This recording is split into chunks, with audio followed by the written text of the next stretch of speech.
지난 주간 미국에서 선출된 대통령 때문에 미국뿐만 아니라 온 세계가 떠들썩합니다. 트럼프가 대통령에 당선된 직후에 미국 사람들이 인터넷으로 새로 검색한 단어가 두 개가 있었다고 합니다. 하나는 이민이라는 단어이고 또 다른 하나는 세계의 종말이라는 단어였다고 합니다. 실제로 미국 사람들이 이웃 나라인 캐나다에 이민을 문의하는 사람들이 참 많이 있다고 합니다. 제 관심을 끈 건 세계의 종말이라는 검색어였습니다. 트럼프는 선거운동을 하면서 미국 우선주의, 미국 먼저 이런 구호를 외쳤습니다. 그래서 미국의 이익을 극대화하겠다 이런 약속을 하면서 사람들의 많은 표를 얻었습니다. 그동안에도 미국이 자국의 이익을 포기하면서까지 세계 문제에 개입을 했다라고 볼 수는 없겠습니다만 트럼프처럼 아예 노골적으로 미국의 이익을 앞세우겠다 이런 사람이 대통령이 되었기 때문에 앞으로 이 나라들 사이에 이런 갈등, 싸움이 더 심해질 것입니다. 그래서 각 나라가 자기의 이익을 앞세우다 보면 상대방의 이익은 침해하려고 될 것이고 그러다 보면 전쟁 같은 이런 일들도 일어나게 될 것입니다. 불안하게 우리나라도 미국하고 싸워야 하는 그런 일이 생기지 않을지 걱정이 들기도 합니다. 실제로 이런 일들이 일어나지 않기를 간절히 바라지만 이런 일이 일어날 가능성도 얼마든지 있기 때문에 많은 사람들이 이 세계의 종말에 대해서 생각을 하고 있습니다. 그런데 우리 주변을 돌아보면 이런 세계의 종말을 생각하게 하는 일들은 미국의 대통령 선거 말고도 참 많이 있습니다. 최근 우리나라에서 일어나는 일도 이게 종말의 징조로 볼 수 있는 일이기도 합니다. 또 세계 도처에서 우리나라에서도 지진이 자주 일어나지 않습니까? 특히 우리는 원자력 발전소가 밀집한 지역에서 지진이 일어나서 더 불안하게 만들고 있습니다. 이런 지진 같은 자연재해 또는 환경오염이 빚어내는 환경재앙 이런 것들이 우리가 사는 세상을 언제 끝장낼지 우린 사실 아무도 모릅니다. 우리가 사는 세상에는 이렇게 항상 세상의 종말을 생각하게 하는 일들이 자주 일어나고 사람들은 이것 때문에 늘 불안해합니다. 오늘은 교회력으로 성령 강림절 후 26째 주일입니다. 교회력의 시작은 대림절이라는 절기입니다. 11월 마지막 주나 12월 첫 주 성탄절을 준비하는 대림절이 교회 절기의 시작, 교회력의 시작입니다. 그래서 이번 대림절은 11월 마지막 주일입니다. 그래서 다음 주일이 교회력으로 하면 우리가 마지막 주일, 연말에 해당하는 주일이 됩니다. 그런데 이 교회력의 마지막 주일, 다음 주일에 특별한 이름을 붙입니다. 그 이름이 뭐냐면 그리스도가 왕이신 주일 또는 왕이신 그리스도의 주일이라고 부릅니다. 이 세상의 마지막, 세상의 종말에는 이 그리스도, 왕이신 그리스도의 통치가 완전히 이루어진다. 완전 이루어질 것이다. 이런 믿음과 소망을 표현하는 절기가 바로 다음 주일 왕이신 그리스도의 주일입니다. 그리스도가 왕이 되어 다스리는 그날, 또 그 나라가 바로 우리 그리스도인들의 소망입니다. 세상의 마지막에는 이 그리스도의 통치가 완전히 이루어집니다. 어리석은 통치자들, 악한 통치자들, 게으른 통치자들, 욕심 많은 통치자들은 다 사라지고 모든 사람들이 그리스도의 다스림 아래에 살면서 평화롭게 살아갑니다. 이것이 성경이 말하는 종말입니다. 성경적으로 말하면 종말이라는 단어는 이렇게 우울하거나 무서운 단어가 아닙니다. 종말이라는 게 그냥 끝이 아니라 완성을 가리키는 말입니다. 하나님이 창조하시고 다스리시는 이 세상의 완성, 그게 바로 종말입니다. 이 종말의 때에는 이 세상을 지으신 또 사람을 지으신 그 하나님의 뜻이 완전히 이루어지게 됩니다. 그래서 이런 성경적인 종말은 그래서 단지 파멸이나 파국으로 끝나는 이런 일반적인 종말하고는 다른 개념입니다. 영화를 보다가 이게 그냥 중간에 사고가 나서 그 끝을 보지 못하고 영화관을 나선다면 얼마나 마음이 불편하겠습니까? 그 마음의 궁금증도 있고 뭔가 감동도 전혀 받을 수가 없습니다. 영화 감독 입장은 더 그럴 겁니다. 영화 감독이 영화를 만들다가 사정이 생겨서 그 영화를 중단하게 되면 영화 감독 자신이 실패한 것이고 주변 사람들은 그 만들다가 실패한 영화 감독을 비웃을 수도 있습니다. 그러니까 하나님께서 창조하신 세계를 완성하지 못하신다면 그 하나님의 실패에 해당합니다. 사람들에게 비웃음거리가 될 수도 있습니다. 핵전쟁이나 기후변화 같은 이런 사고로 하나님께서 창조하신 세계가 그냥 이렇게 완성되지 못한 채로 그냥 끝나고 만다면 세상을 창조하신 하나님께서 영광을 받지 못하시게 됩니다. 그러니까 하나님께서 창조하신 세계는 이렇게 그냥 어떤 사고로 인해서 그냥 파멸로 끝나지 않습니다. 하나님의 뜻이 완전히 이루어지는 것으로 이 세상이 끝이 납니다. 이게 바로 성경이 말하는 종말입니다. 오늘 우리는 종말에 관한 두 본문을 읽었습니다. 우리가 지난주에도 종말에 관한 말씀을 읽고 묵상했고요. 교회력의 마지막 주일은 다음 주일에도 역시 종말에 관한 말씀을 또 묵상하게 될 것입니다. 이렇게 교회력의 그 마지막 세 주일에는 이렇게 종말에 관한 성경 구절들이 이렇게 설교 본문으로 주어집니다. 오늘 읽은 신약과 구약의 말씀이 아주 대조적입니다. 구약의 말씀은 아주 밝고 긍정적이고 소망이 가득합니다. 그에 비해서 신약의 말씀은 아주 어둡고 부정적이고 절망적이기도 합니다. 근데 이 두 본문이 그 성경이 말하는 종말의 특징을 아주 잘 보여주고 있습니다. 앞에서 말씀드린 대로 성경에서 말하는 종말은 완성입니다. 하나님이 창조하신 세계에 하나님의 뜻이 완전히 이루어집니다. 그렇게 완전히 이루어지는 것으로 세상이 끝이 납니다. 그러니까 끝난다는 말은 다 사라지고 없어진다는 뜻이 아니라 이렇게 완성된다는 뜻입니다. 그래서 그때에는 오늘 우리가 읽은 구약의 말씀처럼 세상에서 우는 소리, 부르짖는 소리가 다 사라져버리고 기쁨과 즐거움만이 가득합니다. 모든 사람들이 다 건강하게 장수하면서 삽니다. 사람들이 또 수고한 대로 결실하면서 삽니다. 수고하지 않고 다른 사람의 것을 빼앗으려고 하는 사람도 없습니다. 재난 때문에 수고한 것이 허사가 되는 일도 없습니다. 그러니까 사람들이 다 수고한 대로 정당한 대가를 받으면서 살아가게 됩니다. 또 하나님과 하나님 백성들 사이에 막힌 것이 하나도 없어서 서로 말하지 않아도 기도하지 않아도 다 아는 관계, 막힘없이 소통하는 관계 하나가 됩니다. 또 세상에 있는 모든 존재들이 서로 평화롭게 살아갑니다. 서로 해치려거나 서로 상하게 하는 일이 없습니다. 하나님과 사람은 사람과 사람, 또 사람과 자연이 평화롭게 공존하는 아름다운 세상이 이루어집니다. 이게 바로 세상의 종말입니다. 그러니까 영화나 드라마로 치자면 해피엔딩이 바로 성경이 말하는 종말입니다. 그런데 영화에서도 그렇듯이 해피엔딩이라는 게 그냥 이루어지지 않습니다. 하나님의 나라가 완성되는 과정에도 갈등이라는 게 있습니다.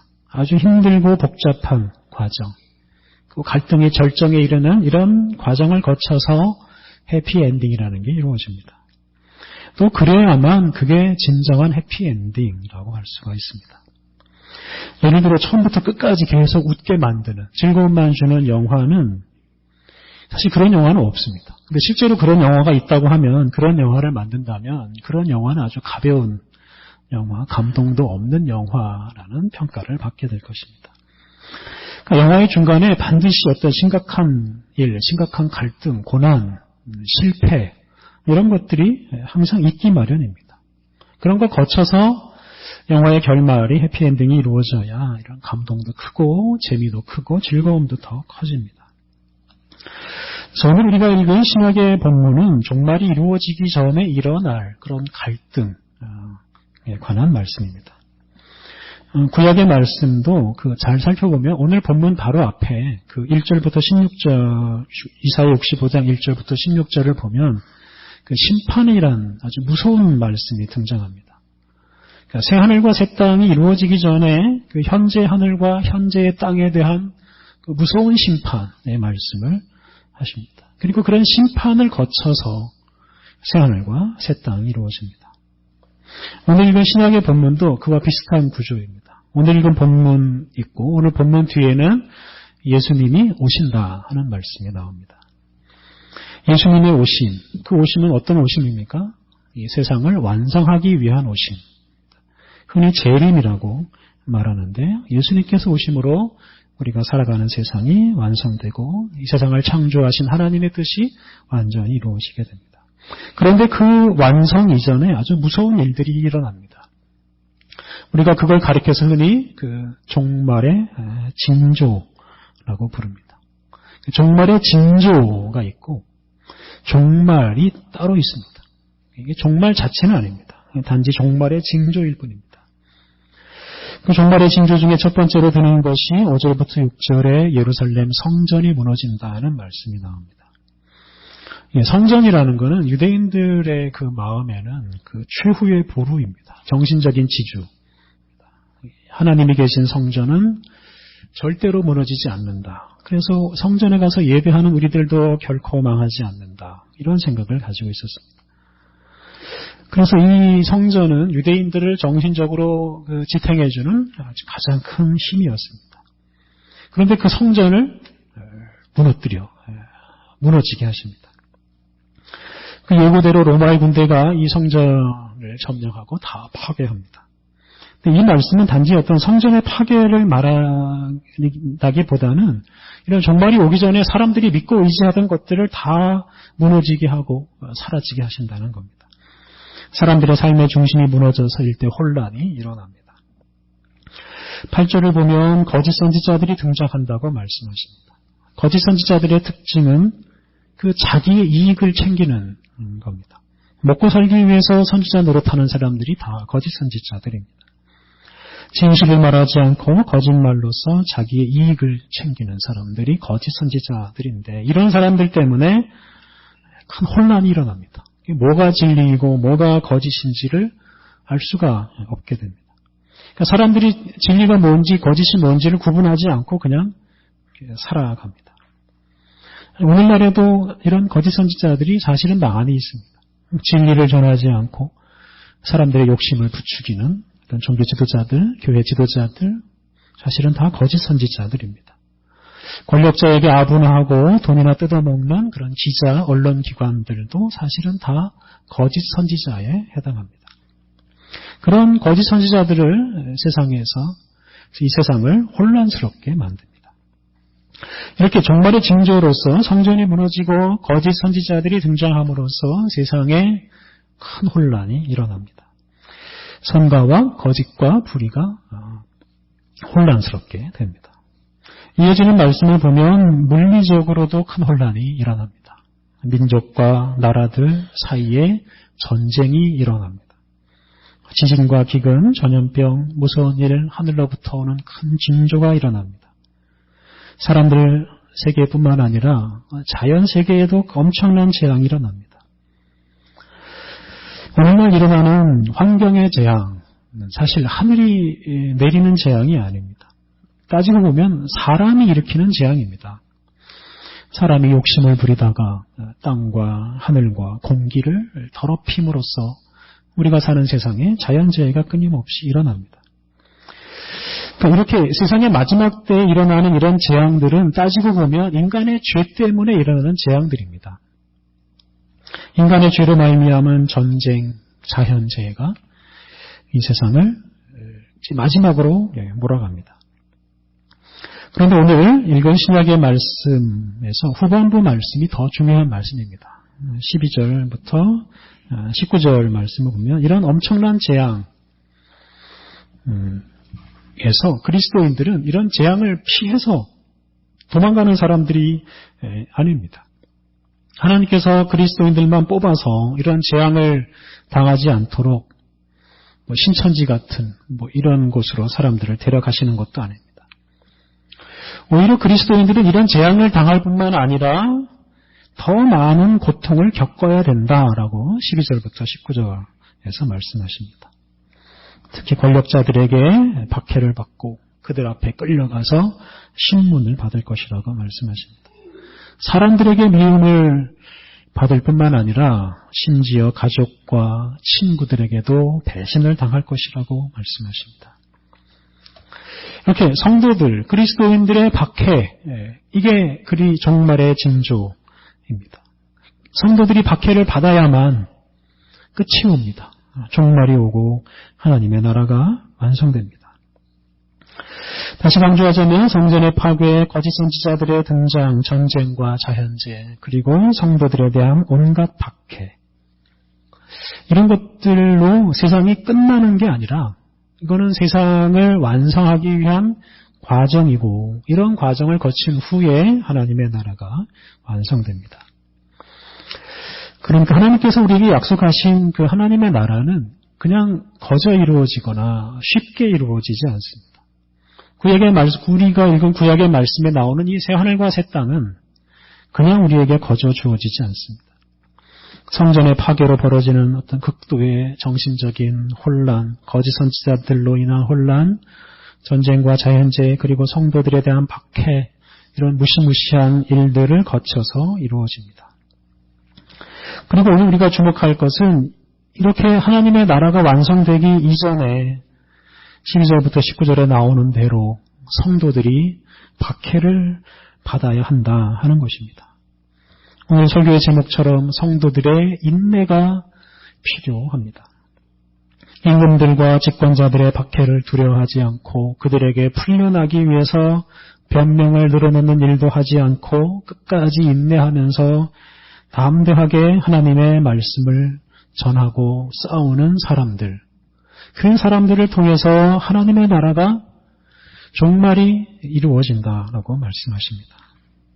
이렇게 정말 하나님의 나라는 이런 죄악과 대항해서 싸우는 과정을 거쳐서 이루어집니다. 하나님의 나라의 완성이 가까울수록 악한 세력은 지지 않기 위해서 더 극성을 부릴 것이고 더 많은 세력을 모을 것입니다. 그래서 세계적인 차원에서 전쟁이 일어날 수도 있습니다. 그런데 그럴수록 성도들은 그런 위험을 피해서 도망갈 것이 아니라 더 담대하게 악의 세력과 싸워야 합니다. 성도는 악한 세력을 피해서 어디로 도망갈 생각을 해서는 안 된다는 말씀입니다. 옛날 1992년에 하얀 옷을 입고 산에 들어가서 예수님을 기다리는 그런 사람들처럼 살아서는 안 된다는 말씀입니다. 어제 광화문을 중심으로 100만이나 되는 사람들이 모여서 촛불 집회를 했습니다. 대통령 하야를 외치기는 했습니다만 저는 그것이 단지 어떤 특정인을 끌어내기 위한 집회는 아니었다고 생각합니다. 그 집회는 좋은 세상을 향한 사람들의 갈망이라고 생각합니다. 좀 더 정의로운 세상, 좀 더 밝은 세상을 만들고자 하는 그런 사람들의 그런 요구가 분출된 것입니다. 그래서 대통령이 하야를 하든 하지 않든 관계없이 이번 집회는 우리나라가 더 좋은 나라가 될 수 있다는 그런 희망을 주는 집회입니다. 우리나라에 선거제도가 있습니다. 그런데 선거제도만 믿고 뽑힌 사람이 알아서 잘하겠지라고 생각하고 그냥 두면 이 나라가 망할 수도 있습니다. 선출된 사람을 끊임없이 감시하고 책망하지 않으면 그 사람은 반드시 타락합니다. 권력 있는 사람은 반드시 타락한다는 것이 동서고금의 진리입니다. 사실 그동안 대통령을 감시하고 책망하고 권면해야 할 주변의 참모들이나 언론기관이나 정치인들이 또 우리들이 제대로 역할을 하지 못했기 때문에 대통령이 잘못된 길로 갔고 그 결과 오늘 우리나라가 세계적인 수치거리가 되고 또 국민들은 절망에 빠져 있습니다. 그러니까 권력자만 믿고 권력자에게 다 맡겨두면 나라가 망할 수도 있습니다. 좋은 나라 그냥 이루어지는 게 아닙니다. 국민들의 수준이 대통령의 수준이다 이런 말도 있지 않습니까? 지금의 대통령을 만들어 놓은 게 사실은 우리들입니다. 국민 한 사람 한 사람이 제대로 깨어있지 않으면 좋은 대통령이 될 수도 없고 좋은 나라가 될 수도 없습니다. 어떤 특정인이 좋은 나라를 선물로 가져다 준다. 어떤 특정인이 대통령이 되기만 하면 좋은 나라가 될 것이다. 이런 생각들은 참 어리석은 생각들입니다. 온 국민이 주인의식을 가지고 정치에 참여하고 자신의 의무와 책임을 다할 때 좋은 나라가 이루어집니다. 한 나라가 이루어질 때, 한 나라가 이럴진데 하나님의 나라는 어떠하겠습니까? 하나님의 나라는 그냥 우리에게 그냥 이루어지는 게 아닙니다. 어리석은 사람들은 나라들 간에 전쟁이 일어나고 지진이 일어나면 자동으로 예수님이 오시고 자동으로 하나님의 나라가 이루어진다고 생각합니다. 그래서 어떤 사람은 예수님 오실 날만 계산하고 있기도 합니다. 다 성경에 대한 오해입니다. 오늘 우리가 읽은 신약의 말씀 마지막에 너희의 인내로 너희의 영혼을 얻으리라 라는 말씀이 나옵니다. 이 구절은 명령문으로도 바꿀 수가 있습니다. 너희의 인내로 너희 영혼을 얻으라 라고 번역할 수 있습니다. 우리가 인내함으로 하나님의 나라를 얻을 수가 있습니다. 하나님이 약속하신 세상은 그냥 오지 않습니다. 시간이 지난다고 해서 자동으로 오지 않습니다. 인내하고 박해하는 세력과 싸워 이길 때 하나님의 나라가 우리에게 옵니다.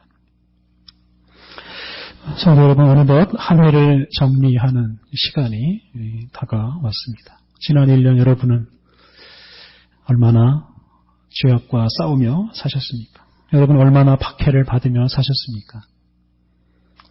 혹시 정반대로 고통을 피하고 싸움을 피하기 위해서만 살지는 않으셨습니까? 하나님 나라의 완성을 위해서는 이 성도들의 박해받는 성도들이 반드시 필요하다라고 말씀하셨는데 우리는 그것을 피하고 편안하게만 살고자 하지 않았는지 우리 자신을 돌아보아야 하겠습니다. 우리 자신 안에서 일어나는 죄악, 우리 가정에서, 우리 사회에서 일어나는 죄악, 국가적인 차원에서 일어나는 죄악, 이 모든 것들이 하나님 나라 완성을 지체시키고 있는데 우리가 그냥 모른 채 하고 눈 감고 사는 것은 참 부끄러운 일입니다. 우리가 다음 주일을 감사주일로 지킵니다. 근데 우리가 감사 제목이 그냥 편안하고 무사하고 이런 것에 대해서만 감사한다면 하나님께서 실망하실 것이고 하나님께 우리가 너무나 죄송한 일입니다.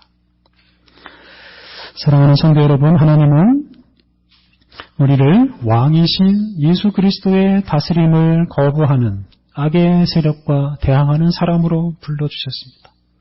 또 그것 때문에 박해받는 사람으로 끝까지 인내하는 사람으로 우리를 불러주셨습니다. 이런 하나님의 부르심에 우리가 부끄러움이 없는지 우리 자신을 살펴야 하겠습니다. 하나님은 우리에게 인내로 너희 영혼을 얻으라고 명령하십니다. 악과 싸우고 그로 인한 고통을 잘 참아냄으로써 하나님의 나라를 이 땅 위에 이루는 그 귀한 일에 우리들이 참여할 수가 있습니다. 하나님은 우리들에게 새 하늘과 새 땅을 약속하셨습니다. 세상 모든 나라, 세상 모든 임금, 모든 권력자들이 다 사라지고 오직 그리스도께서 왕이 되어 다스리시는 새 하늘과 새 땅, 그 나라를 우리에게 약속해 주셨습니다. 그 약속을 믿는 우리들은 그 새 하늘과 새 땅에 어울리지 않는 더러운 것들, 악한 것들과 대항해야 합니다. 그리고 그 대항하는 과정에서 우리가 겪는 박해와 고난, 기쁘고 감사하게 받아들이면서 인내해야 합니다. 새 하늘과 새 땅을 기다리는 성도 여러분, 하나님 나라 완성을 위해서 기쁘고 감사한 마음으로 항상 인내하며 살아가시기를 바랍니다. 함께 기도하시겠습니다.